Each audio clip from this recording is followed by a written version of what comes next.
Process management in operating system. So process management is a function of operating system. That means this process management is used to manage the process that is submitted by a user for execution. So in operating system, program is known as a process. So these are the different functions that we can do with the process in the operating system. So first function is we can create a child process that is identical to the parent. That means suppose if we have a program that is submitted by a user in the memory with name P1. So with this program we can create multiple other programs, and that programs are related to this P1 program, so we can call the new programs as a child. So suppose this is a parent child. For this parent child we can create P2, P3, P4 and P5, and we can call these processes as the child process. So these processes are identical to this process. Next one is delay a process. Delay a process means if we have a multiple programs or process in the memory and there is only one CPU that is shared by all the process. So if high priority process will come, then this process will be delayed by the operating system to use the CPU. Next is suspend a process. Suspend a process means if input output request comes to serve the process, then it is being suspended by the CPU or the operating system to perform some other task. Ready a process. Ready a process means when a program is brought from the secondary memory to the main memory, then it is ready to execute, and it is ready or this process is being ready by the CPU to execute. Next is resume a process. After the input output operations are done by this process, then it can be resumed and this process will be held by the CPU again for the execution. Next one is dispatch a process. Dispatch a process means when operating system can dispatch the process from the secondary memory to the main memory for execution, then we can call it a dispatch a process. Next is change the priority of the process. If we have multiple programs in our computer and a high priority process will come, then we can change the priority of this process according to the requirement of the user. If we want to implement our program first, then we can change the priority of our process. Next is terminate a process. If the work is done by this program, then we can close that process and release the memory for some other programs to execute. Next is wait for a child process to terminate. So operating system is responsible to terminate the child process, and only the main process or parent process will be closed after the child process will close. Suppose in this example we have a P1 that is a parent process, and P2, P3, P4 and P5 these are the child process. तो P1 वाला process कब close होगा? Only when these 4 processes will be closed by the operating system. Only then we can close the main process. So these are the different functions that are related to the process management. Now next topic is what is process. So students, what is process? Process means a program that is under execution. Means when a user can submit a program in the secondary memory, that time we can call it a program. But while it is moving to the main memory for execution, then that program is known as a process in terms of the operating system. See in this example, suppose this is the secondary memory and user has submitted one program with name P1. So in secondary memory this program is known as a P1 program.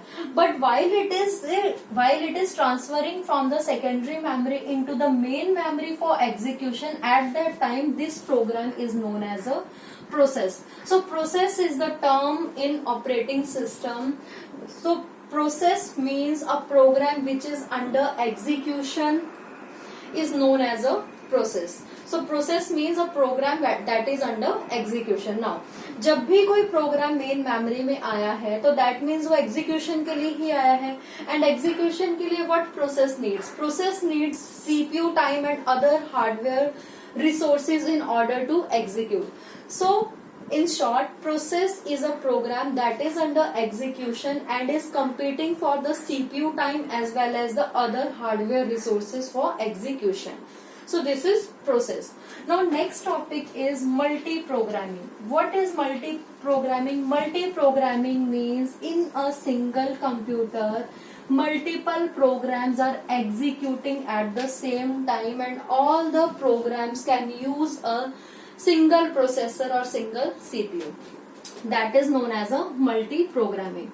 For example, in a computer, I have opened 3 programs at a time. One is MS Excel, second one is Yahoo Messenger, and third one is a browser. So that means at a time I can open all the 3 programs and all the 3 programs are requesting for the single CPU for the execution. That is known as the multi-programming. So multi-programming से क्या फायदा होता है कि CPU कभी भी idol नहीं होगा. क्यों? क्योंकि अगर MS सपोज कि मेरा एक ही सिंगल यूजर ऑपरेटिंग सिस्टम है and single tasking operating system है, दैट मीन्स कि मैं एक टाइम पे एक ही प्रोग्राम रन कर सकती हूँ अपने ऑपरेटिंग सिस्टम में. तो उससे क्या होगा कि अगर मेरा MS एक्सेल का सॉफ्टवेयर है जिस पे मैं काम कर रही हूँ और एक टाइम पे मैं सिर्फ इसमें डाटा एंटर कर रही हूँ, तो that time CPU is not required. तो CPU का रहेगा, आइडल रहेगा. But while we are using the multi programming operating system, तो उस केस में क्या है, we have multiple program that are using the same CPU. So that means कि अगर एक प्रोग्राम जो है वो CPU को यूज नहीं कर रहा है तो देन CPU कहाँ पे जंप करेगा, सेकंड प्रोग्राम में. अगर ये भी यूज नहीं कर रहा है देन CPU कहाँ पे जंप करेगा, इस वाले प्रोग्राम में फॉर एग्जीक्यूशन. तो CPU क्या है, CPU को ज्यादा वेट नहीं करना पड़ेगा. CPU जो है वो आइडल कम होगा इस केस में एंड वो कहीं ना कहीं बिजी होगा for execution of any of the program. तो that is known as the multi programming. Next term that is related to the multi-programming is degree of multi-programming. So degree of multi-programming means कि एक time पे कितने programmes जो हैं वो एक CPU को यूज कर रहे हैं. At a time how many programs are there that are using the CPU for the execution is known as the degree of multi programming. So in this example, how many programs are there that are competing for the CPU time? 3 programs. So that means for this example, the degree of programming is 3. Next topic that is again related to the multi-programming is context switching. So students, context switching is very important topic. Now what is context switching? Context switching means the time lost in turning the attention of a CPU from one computer to another, from one process to another is known as the context switching. Means, see, we have, in this example, we have 3 programs that are executing simultaneously or that are running simultaneously. So, जब CPU suppose कि पहले MS Excel के पास है and इसका काम खत्म होने के बाद अब सीपीयू किसको चाहिए, सेकंड प्रोग्राम को. तो सीपीयू क्या करेगा, इस प्रोग्राम से इस प्रोग्राम में जंप करेगा. सो जब वो जंप करेगा from one program to another program, then there is some loss of time. That time is known as the context switching time. So that is the wastage of the CPU time. Means CPU का time is important because CPU is used for the execution of any programs. तो जब multiple programmes हमारे पास हैं तो multiple time जो है वो CPU switch करेगा from one computer to another, from one process to another process. तो जब वो मल्टीपल टाइम जो है वो जंप करेगा तो जो जंप के टाइम पे उसका वेस्टेज होगा तो that wastage is known as the context switching time. And जो जंप करेगा वो एक प्रोसेस से दूसरे प्रोसेस में, उस प्रोसेस को बोलते हैं context switching time. So students, context switching में देखो, see, this is the example. Suppose we have program P1 and P1 के बाद this is the program P2 and after P2 we have a program P3 and again we have a program P1 and P2. Okay, so when the CPU can turn its attention from P1 to P2 for execution of process P2, then there is a loss of time here. So that loss of time is known as the context switching time and this process is known as the context switching process. तो अब जब एक process से दूसरे process में CPU jump करता है तो हमें यहाँ का जो इंफॉर्मेशन है वो एक रजिस्टर में सेव करना पड़ता है। क्यों? क्योंकि वापस से तो P2 को एग्जीक्यूट करने के बाद वो कहीं ना कहीं P1 को वापस से एग्जीक्यूट करेगा। If P1 wants to execute some other data, so that means कि वो उसको P1 की इंफॉर्मेशन कहीं ना कहीं रजिस्टर में स्टोर करनी पड़ेगी कि जब वो अपना काम नेक्स्ट प्रोसेस का कंप्लीट करके आए तो वो वापस से वहीं से एग्जीक्यूशन स्टार्ट करे जहां से उसने छोड़ा था। ओके, तो वो अपनी इंफॉर्मेशन को कहाँ पे स्टोर करता है? That is known as the register save area. So in register save area, a CPU can store the information about the P1. So P1 का वो सारा स्टेटस यहाँ पे स्टोर करेगा, P1 का एड्रेस स्टोर करेगा जहां से उसने एग्जीक्यूशन को होल्ड किया था। So that process is known as the context switching process. Next topic is scheduling objectives.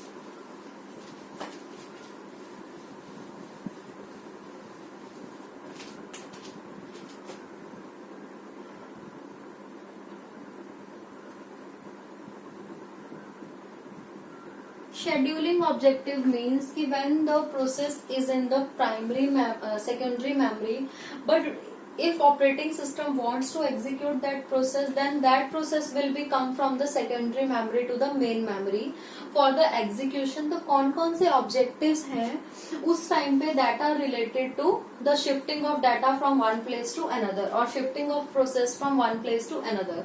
So first one is CPU utilization. If we are talking about the multi programming system, तो multi programming system में हमारे पास multiple processes हैं। So CPU utilization means कि जो multiple processes हैं वो CPU को कितना efficiently use कर रहे हैं, that is known as the CPU utilization. Means CPU utilization ideally तो CPU utilization should be 100%. That means कि कभी भी CPU free नहीं होना चाहिए। CPU should be always busy to execute any of the processes. So that means CPU utilization means कि CPU जो है वो कितना utilize है for the execution of number of processes that are in the memory. That is known as the CPU utilization. So CPU utilization should be always more. जितना ज्यादा CPU utilization होगा उतने ही हमारे results जो है वो fast होंगे. Second one is turn around time.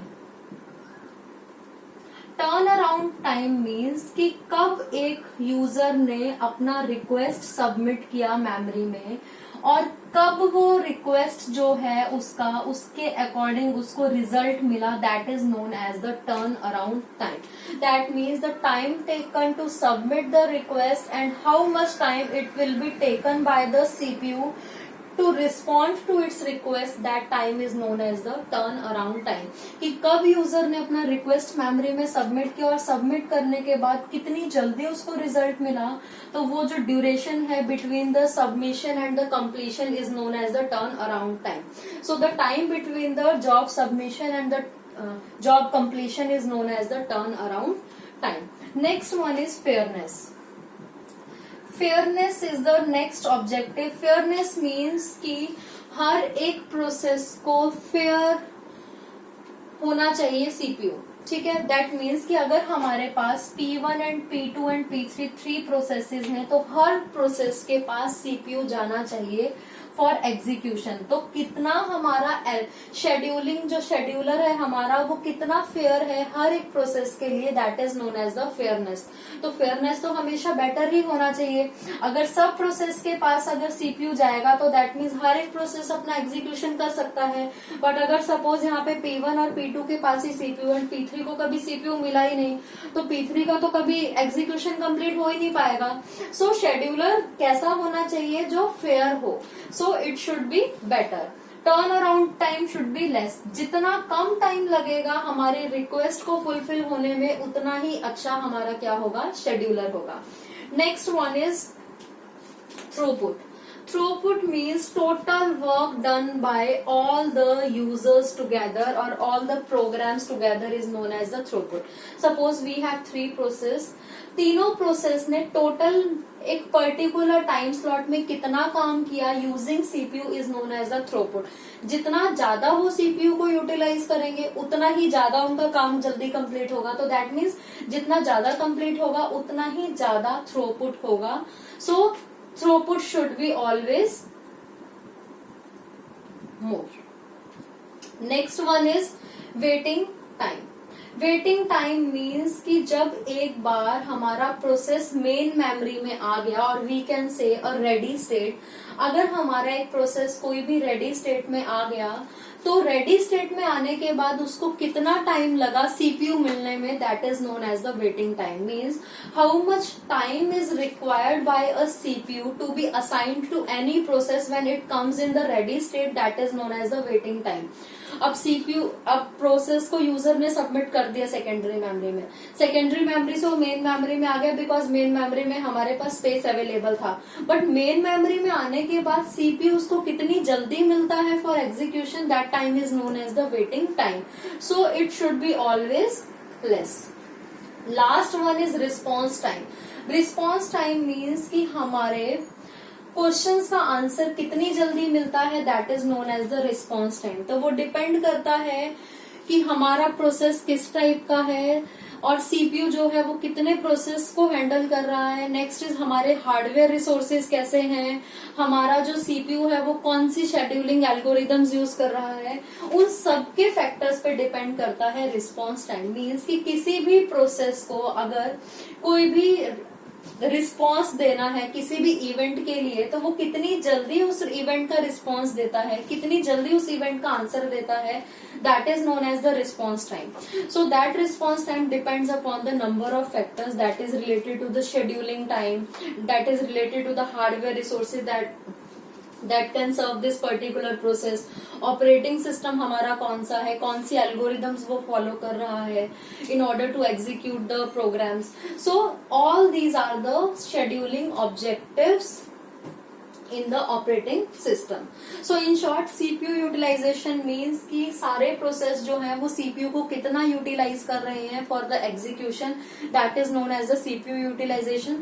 CPU utilization should be always more. Next is turnaround time. The time between the job submission by the user and the job completion by the operating system is known as the turnaround time.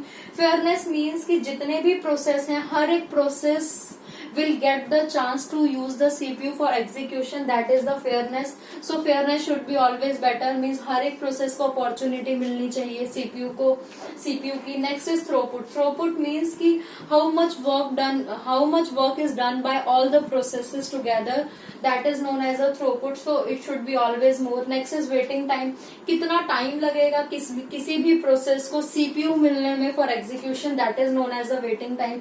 So it should be always less. जितना कम time मिलेगा, जितना कम time लगेगा हर एक process को CPU मिलने में, उतनी ही जल्दी उसको सीपीयू मिलेगा और वो एग्जीक्यूशन कर सकता है.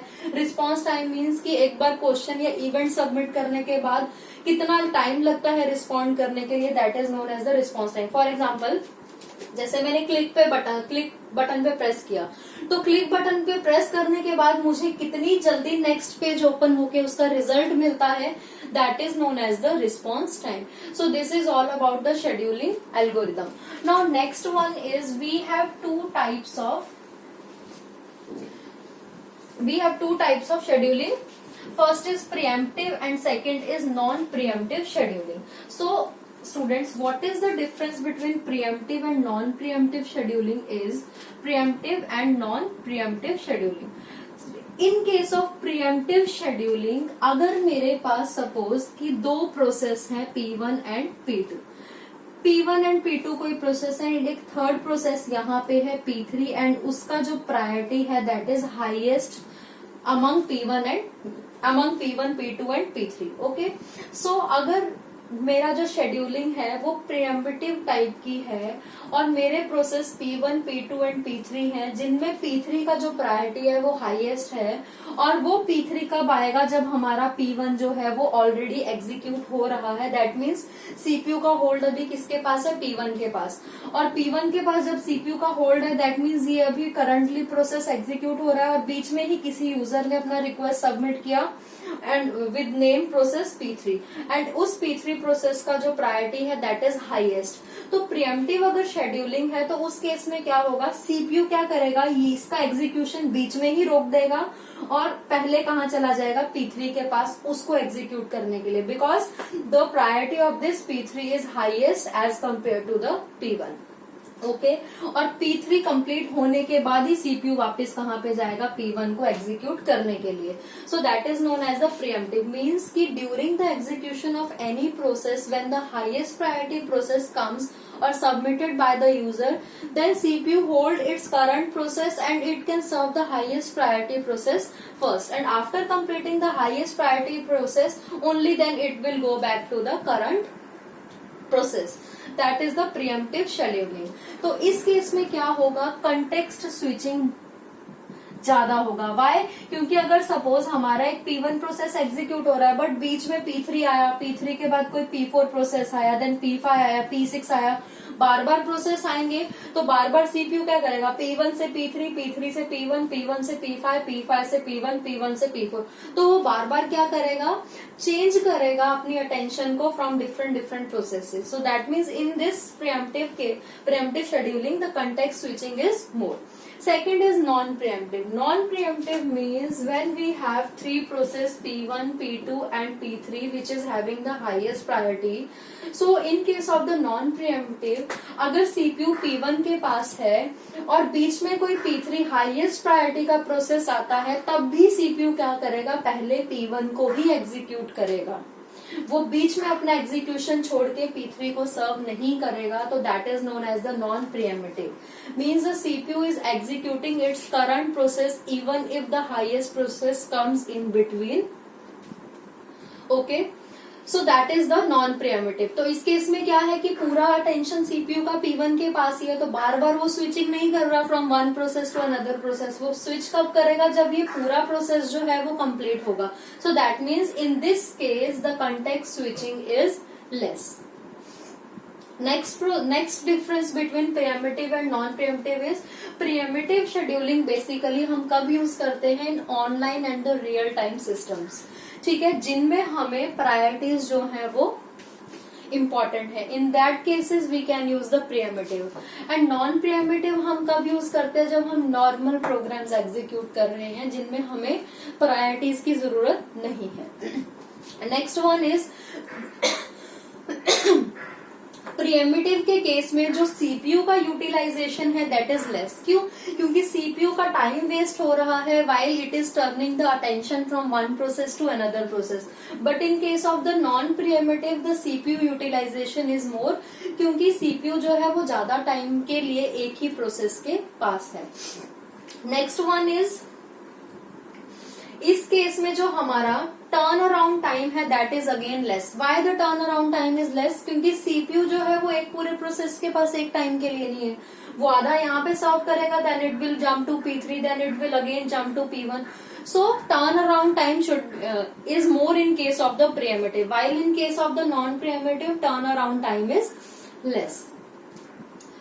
Next one is waiting time. Waiting time is less in this case. Why, क्योंकि P1 के पास है सीपीयू अभी, तो कंटेक्स्ट स्विचिंग अगर होगा फ्रीक्वेंटली तो सीपीयू P1 से कहाँ पे जाएगा, P2 प्रोसेस के बाद, and after some random amount of time और quantum amount of time now the CPU will be shifted from the P2 to some other process. So that means the CPU is shared by all the processes that are in the main memory using the time slice that is assigned by the operating system for all the processes. So in this case, the waiting time for each end process to compete for the CPU is less. While in case of the non preemption, अगर suppose जो P1 job है, अगर P1 जो है उसको execution time is more, so that means जब तक P1 का execution complete नहीं होगा तब तक CPU का hold is with only P1. So that means other processes have to wait for a long period of time. That depends upon the size of the previous process. So in non preemption scheduling algorithm, the waiting time is more as compared to the preemptive scheduling algorithm. So this is about the preemptive and non preemptive scheduling. Difference between the preemptive scheduling and the non-preemptive scheduling. So students, first is, if in case of the preemptive scheduling the highest priority comes in between, then CPU can release its current execution and jumps to the highest priority process. But in case of the non-preemptive scheduling, the current process retains its hold with the CPU even if the highest priority comes in between. Okay. Second one is preemptive के case में context switching is frequent because for a certain amount of time CPU is with a single process, and after completing that time CPU will jump to the other process, or if highest priority process comes, then in between CPU can release the execution of current process and serve the highest priority process first. So that means in this case there is a context switching among different processes by the CPU.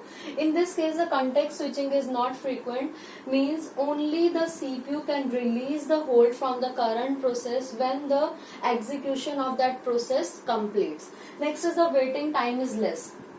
In preemptive, each and every process has to wait for less amount of time because frequently the CPU will jump from one process to another. But in case of this, the waiting time is more because if the process execution time of the process is more, then the next all the processes have to wait for more amount of time in order to use the CPU for execution. Next is turnaround time is more. Here, when the user can submit the job and when the CPU can complete that job, at that time is very much more, because here the CPU can serve multiple processes at a time, so a single process will not be complete in a short duration. That's why the turnaround time is more. But in this case the turnaround time is less because CPU is with only one process, so CPU will serve that process only, then it will jump to the next process. So that means the total duration taken by the CPU for execution is less as compared to the preemptive scheduling. CPU utilization is less. Here there is a frequent context switching in between the processes. That means in case of the preemptive scheduling there is little wastage of the CPU time. That means the CPU utilization is less here. While in this case the context switching is less frequent. That means the users or the processes can utilize the CPU in a better way. Last one is the example of the preemptive scheduling is round robin algorithm. So this type of algorithm can follow this scheduling, that is preemptive scheduling, and the examples of non-preemptive scheduling are first come first serve and shortest job first. Scheduling algorithms. So scheduling algorithm means how the scheduler can assign the CPU to the different processes for execution. So in our question we have three types of scheduling algorithms. First is first come first serve. So this is the type of non-preemptive scheduling algorithm. That means कि जब भी CPU किसी process को execute कर रहा है and if the highest priority process comes into the memory, तब भी CPU करंट एग्जीक्यूशन प्रोसेस का नहीं छोड़ेगा जब तक वो उसका कंप्लीट नहीं करेगा execution. After the execution completes of the current process only then the CPU will jump to the highest priority process to serve that. That is known as the first come first serve. Means interrupt की वजह से भी CPU अपना attention जो है वो change नहीं करेगा. Now first come first serve में suppose we have a example, we have 3 programs or 3 processes we can say in the memory, and the time required to complete this process is 24. The time required to complete this process is suppose 3 seconds, and the time required to complete P3 is 3 seconds. Now I will show you the average waiting time for all the processes using the Gantt chart that we have the term in case of the operating system. So Gantt chart is like this. इस case में अब देखो P1 process है, सबसे पहले P1 memory में आया, and हम सपोज करेंगे कि स्टार्टिंग में CPU आइडल ही था. तो जब भी P1 कोई प्रोसेस मेमोरी में आएगा तो CPU किसको मिलेगा? P1 प्रोसेस को. That means there is no waiting time to CPU to P1 process. तो waiting time is 0 in case of the P1 because CPU is idle, और जैसे ये मेमोरी में सबमिट हुआ CPU ने इसको एग्जीक्यूट करना स्टार्ट किया. So for P1 the waiting time is 0, और उसको कितना टाइम लगा सर्व होने के लिए? 24 सेकेंड. एंड आफ्टर 24 सेकेंड एक नया प्रोसेस मेमोरी में आया with name P2.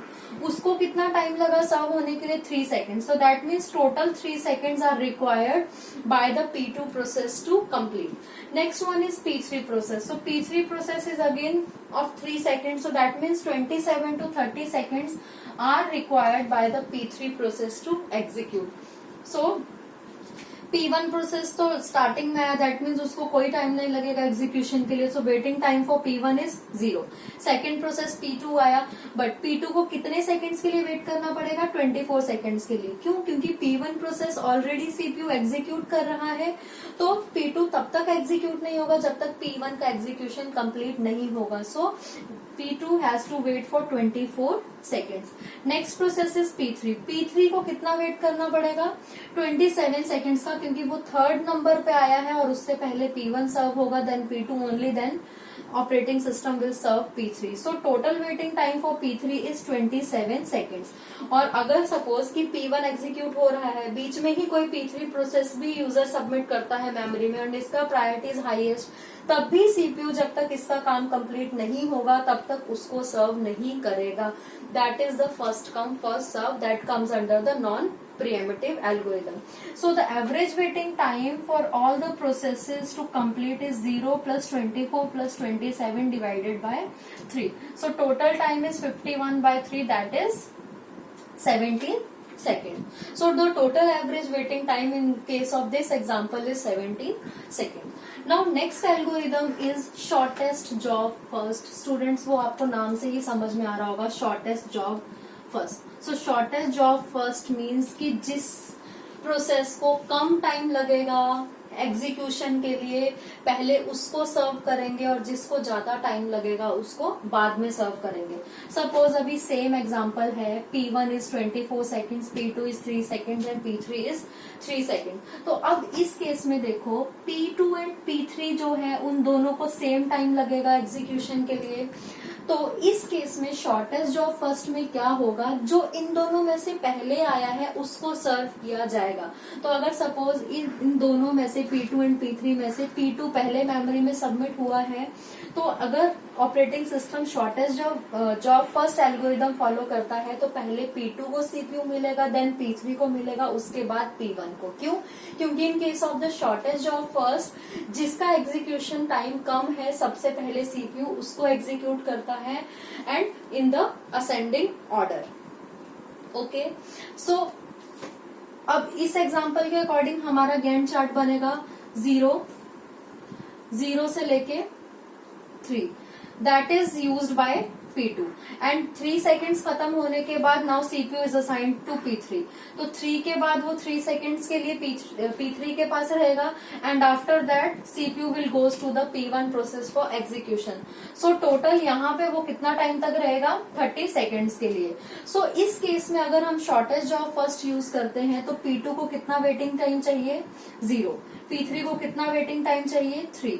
And P1 को कितना वेटिंग टाइम चाहिए? 6. तो दैट मीन्स इस केस में जो वेटिंग टाइम है वो कम होगा, क्योंकि हर एक प्रोसेस को कम वेटिंग टाइम लगेगा CPU का वेट करने के लिए. So in this example the waiting time is 0 plus 3 plus 6 divided by 3, that is 9 by 3 is 3 seconds. So according to this example, the total average waiting time for each process to wait for the CPU is 3 seconds.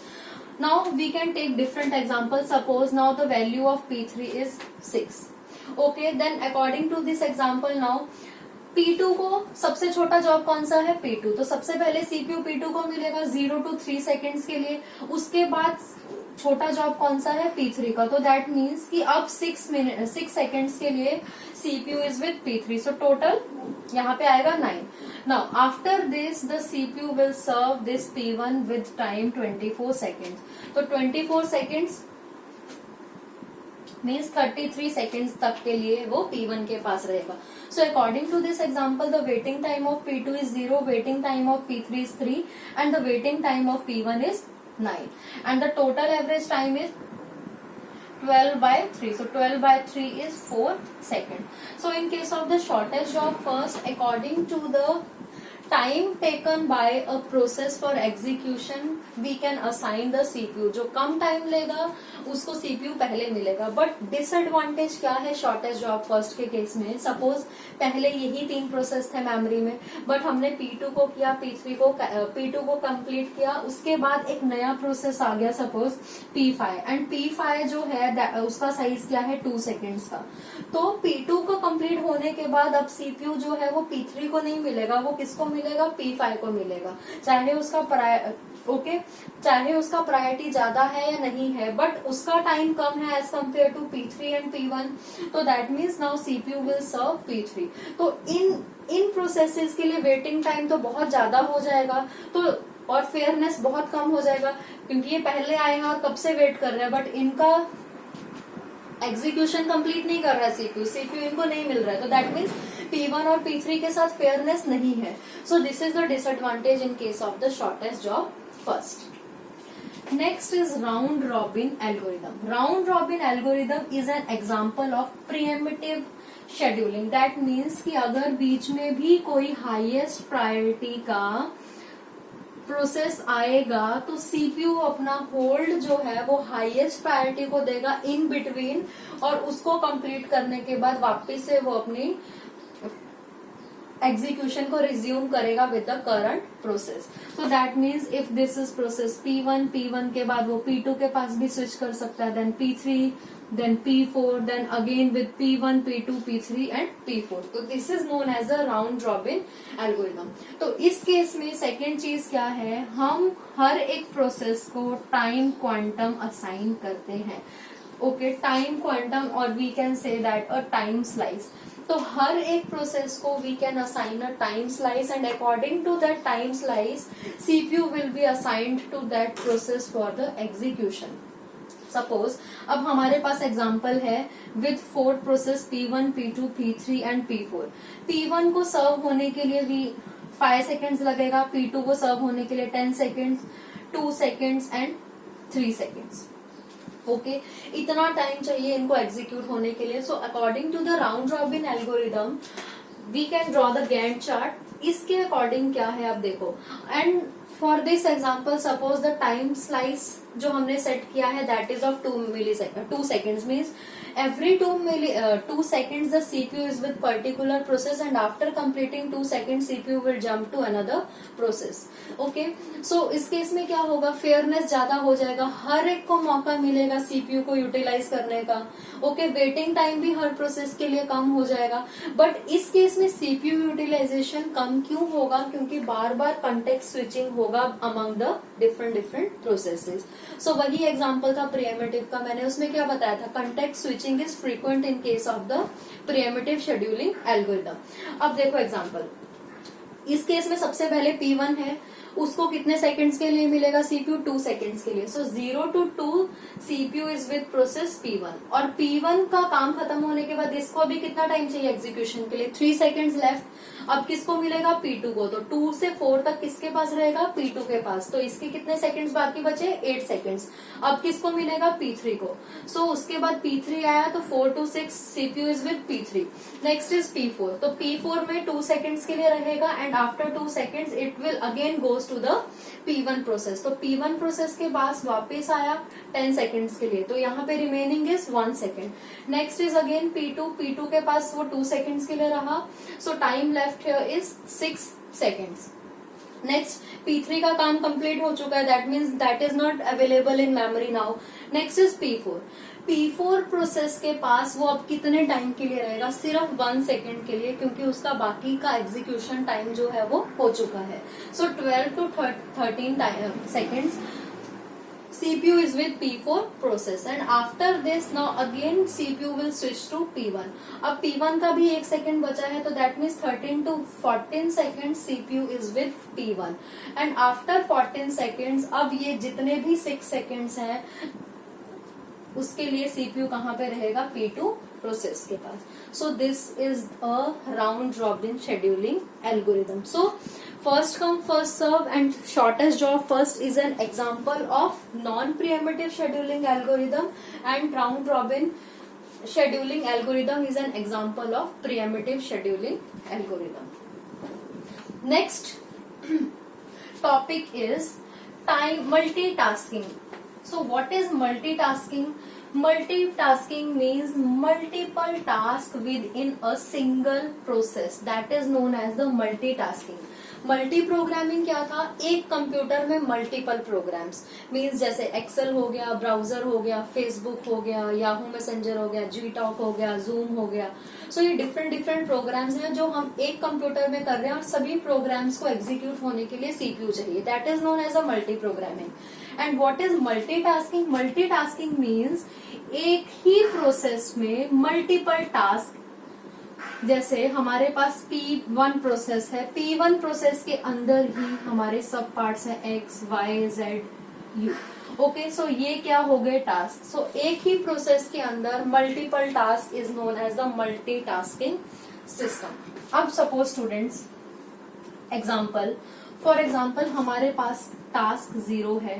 Task 0 में मैंने for example लिखा है 2 + 2। Okay, उसके बाद यहाँ पे ये task start हुआ, यहाँ पे ये टास्क सपोज एंड हुआ। अब एक टास्क 1 है, वहां पे मैंने लिखा है राइट XYZ और प्रिंट XYZ। यहाँ पे ये टास्क स्टार्ट हुआ, यहाँ पे ये एंड हुआ। सेकेंड इज टास्क 2, यहाँ पे मैंने लिखा है स्टार्ट, यहाँ पे लिखा है रीड ABC, यहाँ पे उसको एंड किया। दैट मीन्स एक ही प्रोग्राम है, एक प्रोग्राम के अंदर मैंने 3 टास्क कंप्लीट किया। पहला मुझे प्रोसेस करना है, डाटा मीन्स कैलकुलेशंस करना है। सेकंड में मुझे कुछ उस डॉक्यूमेंट में लिखना है। थर्ड मुझे वहां पे कुछ लिखा है, उसको मुझे रीड करना है। सो दैट मीन्स एक ही प्रोसेस में we have 3 different task with name task 0, task 1 and task 2। तो that is known as the multitasking. अब इस केस में क्या है, सीपीयू पहले इसके पास जाएगा। ओके, सीपीयू इसके पास जाएगा, उसने उसका प्रोसेस कंप्लीट किया, then CPU comes to this task and after that CPU comes to this task. So that means कि एक ही प्रोग्राम में मल्टीपल टास्क को जब सीपीयू सर्व करता है, that is known as the multitasking system. अब सपोज एक एग्जाम्पल और लो।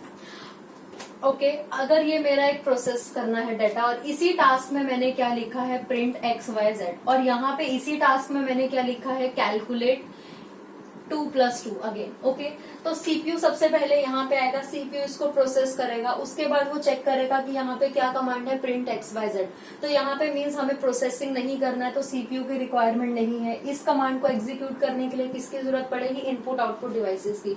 तो सीपीयू यहाँ पे अपनी टास्क परफॉर्म करेगा, और without wasting the time CPU यहाँ पे जंप करेगा, यहाँ देखेगा उसको इनपुट आउटपुट चाहिए, मीन्स इसको जरूरत नहीं है। फिर उससे नेक्स्ट टास्क देखेगा क्या है, इसी टास्क के अंदर सब टास्क क्या है, तो क्या है, कैलकुलेट 2 + 2। देन अगेन यहाँ पे सीपीयू को उसकी जरूरत पड़ेगी, तो वो इसको सर्व करने के बाद इसको सर्व करेगा, इसको सर्व करने के बाद वो यहाँ चेक करेगा। अगेन यहाँ पे सीपीयू की जरूरत नहीं है, because reading and writing operations के लिए we can need only input and output devices.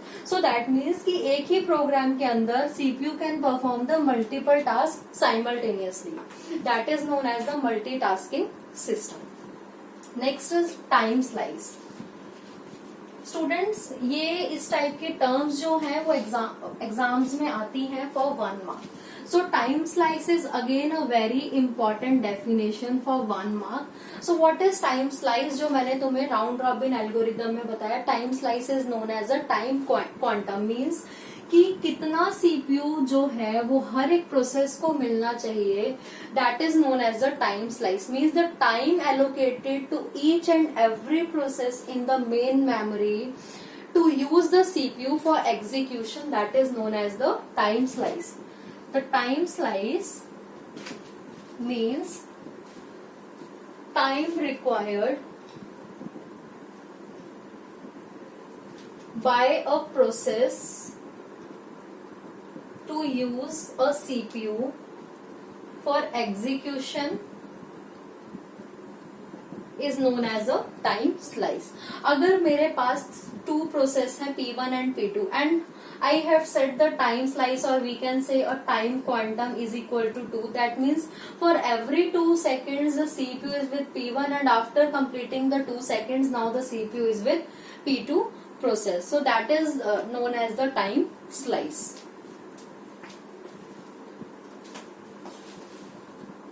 Process states. So in the operating system, for a single process we have different states, that is new, ready, run, block and terminate. When the user can submit a process in the secondary memory, then operating system can set its any of the state from these 5 states. If the job is new or if the user is submitting its process first time, then the status of that new process is set to new by the operating system. Means we have 2 types of memories, one is secondary memory and second one is primary memory. जब भी user अपना कोई नया programme submit करता है for execution, तो वो कहाँ पे सबमिट करेगा? In the secondary memory. That means that program is new in the memory.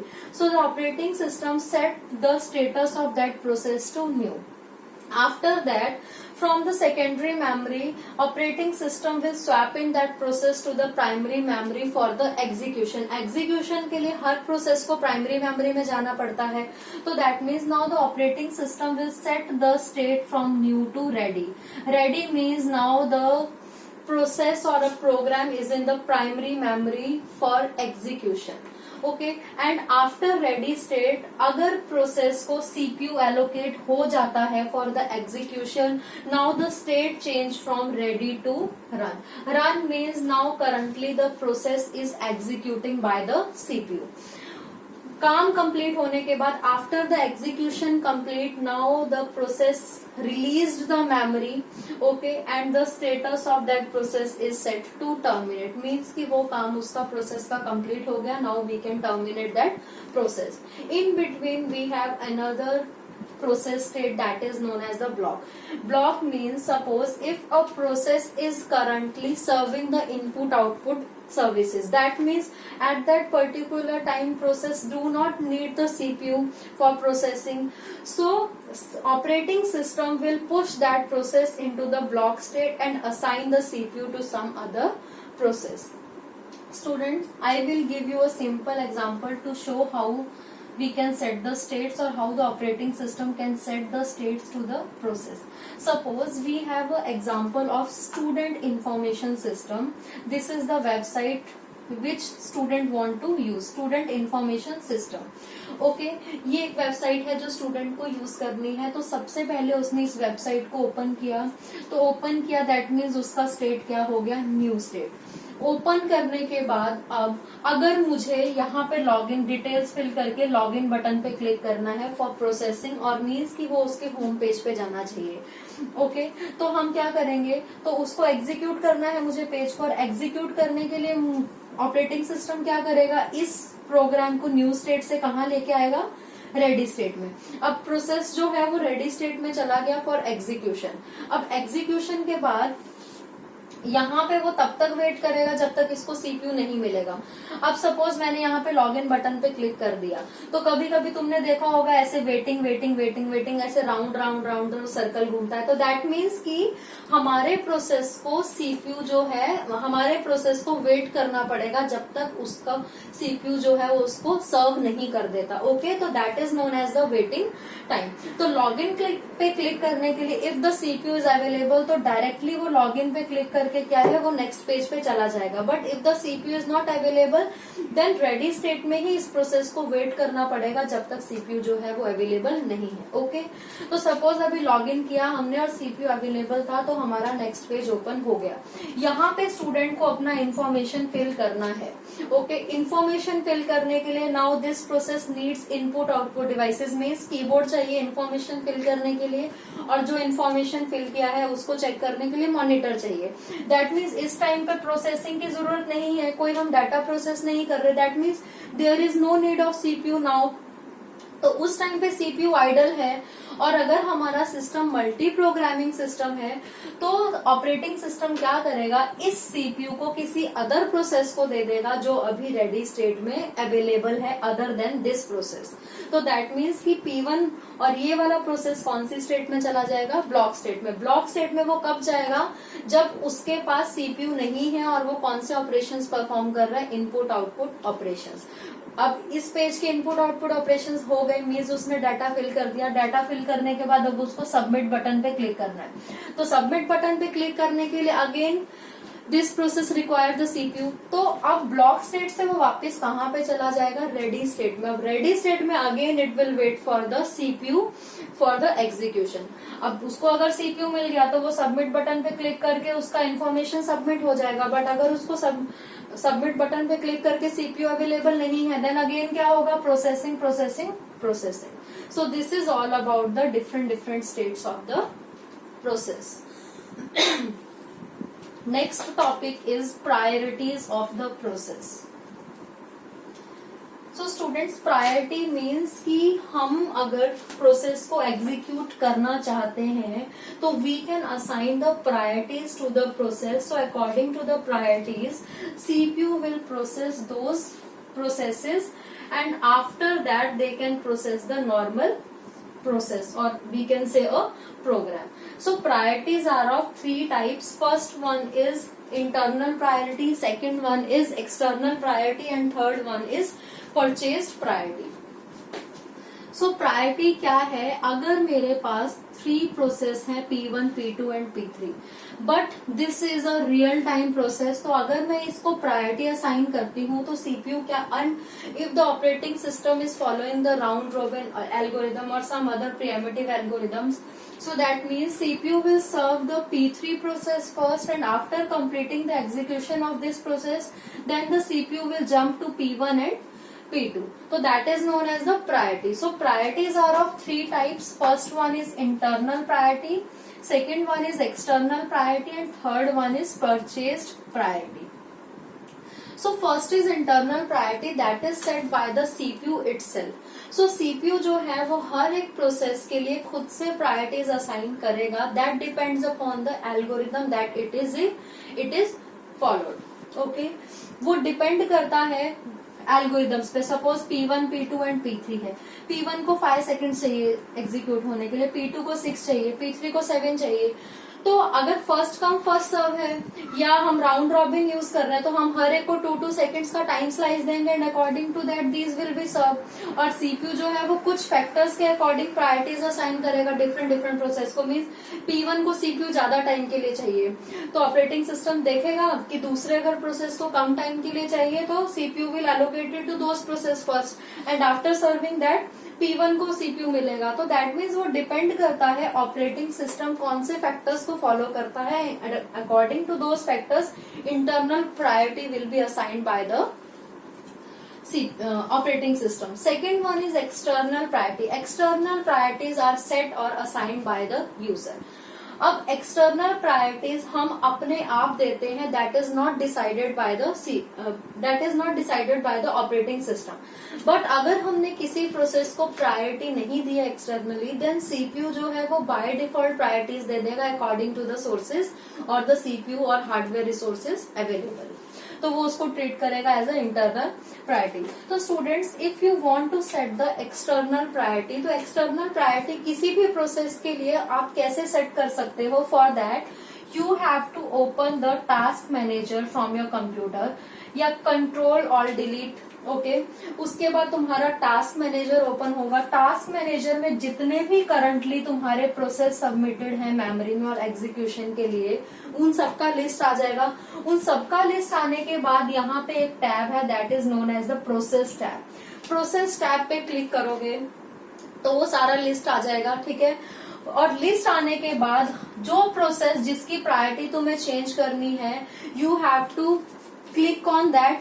वहां पे फिर एक बटन आएगा go to details. Go to details पे क्लिक करके प्रायोरिटी का एक कॉलम आएगा। प्रायोरिटी पे जब तुम क्लिक करोगे तो under priority there are multiple options, above normal, normal, below normal, average. So जिस टाइप की प्रायोरिटी तुम्हें सेट करनी है, you have to click on that particular button and accordingly your external priority will be set. So steps are, firstly from the start you have to click on the task manager. Then task manager में एक window open होगा, process यहाँ पे नजर आएंगे। अगर process नजर नहीं आएंगे then you have to click on the process tab. Under process tab जितने भी प्रोसेस तुम्हारे करंटली एग्जीक्यूट होने के लिए मेमोरी में है, सबका लिस्ट आ जाएगा, okay. You have to click on the particular process of which you want to change the priority. वहां पे एक बटन शो होगा, that is go to details. Click on that button. Again one more button will be displayed, that is priorities, and you have to click on the priorities. And under the priority there are multiple options, below normal, above normal, normal, average. So जिस type की priority you have to set, you can change accordingly. So that is known as the external priority. Last one is purchased priority. Students, this type of priority is purchased by the user for the critical programs. अगर कोई critical program है तो क्या है, और हमारा एक common server है, तो यूजर्स क्या करते हैं, प्रायोरिटीज परचेज कर लेते हैं कि मल्टीपल रिक्वेस्ट अगर सर्वर को जा रही है तो उस पर्टिकुलर यूजर की ही रिक्वेस्ट पहले फुलफिल होनी चाहिए और उसको ज्यादा टाइम के लिए वेट ना करना पड़े। Suppose if we are using the IRCTC server and एक टाइम पे ही पोर्टल ओपन होता है 4 months prior to book the ticket in the train, तो दैट मीन्स कि कितने thousand and lakh of people जो है वो एक टाइम पे रिक्वेस्ट करते हैं उसके लिए, सीट्स के लिए, ठीक है। तो हर एक की प्रायोरिटी और हर एक का अगर अपना प्रोसेस, मतलब हर एक अपना रिक्वेस्ट सबमिट करेगा तो कई बार होता है ना टाइम आउट हो जाता है और जब वापस से वो रिजल्ट आता है तो इतनी बुकिंग्स हो चुकी होती हैं, जबकि तुमने भी टाइमली रिक्वेस्ट दिया होता है। तो दैट मीन्स वो डिपेंड करता है कि तुम्हारा इंटरनेट का स्पीड कितना है, ओके, इंटरनेट का स्पीड कितना है, तुम्हारे रिसोर्सेज कैसे हैं, तुम्हारा ऑपरेटिंग सिस्टम कैसा है, वो कौन सी अप्रोचेज और कौन से एल्गोरिदम्स को फॉलो करता है। सो स्टूडेंट्स, उस केस में अगर किसी यूजर ने प्रायोरिटी परचेज की है फॉर दैट पर्टिकुलर सर्वर तो उसका रिक्वेस्ट पहले सर्व होगा और जो नॉर्मल प्रोसेस कर रहे हैं अपने डाटा को फॉर द बुकिंग, उनका रिक्वेस्ट जो है वो बाद में सबमिट होगा। So that is known as the purchased priority. So this is all about the priorities in the process management.